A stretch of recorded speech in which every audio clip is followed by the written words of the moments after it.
case briefs, and so much more. LSData's got what you're looking for. In 2004, the Supreme Court of Kentucky heard the case of City of Owensboro v. Adams, focusing on the requirement that expert testimony be based on sound scientific methodology to determine causation.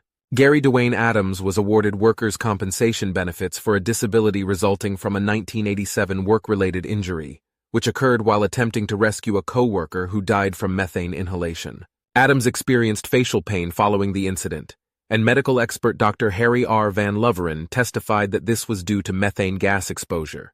Adams's employer attempted to appeal the decision, claiming the expert medical evidence was unreliable and inadmissible under KRE 702 and Daubert v. Merrell Dow Pharmaceuticals, Inc. However, the appeal was dismissed, with the court finding the medical opinion admissible. The court ruled that Dr. Van Loveren's opinion met the requirements of KRE 702 and the Daubert standard, affirming the workers' compensation benefits awarded to Adams for his disabling work-related injury. The ALJ had conducted a Daubert analysis and found compliance with KRE 702, even though they were not requested to do so. Case briefs, and so much more. LSData's got what you're looking for. Visit lsd.law, elevate your mind. Leave the stress of class.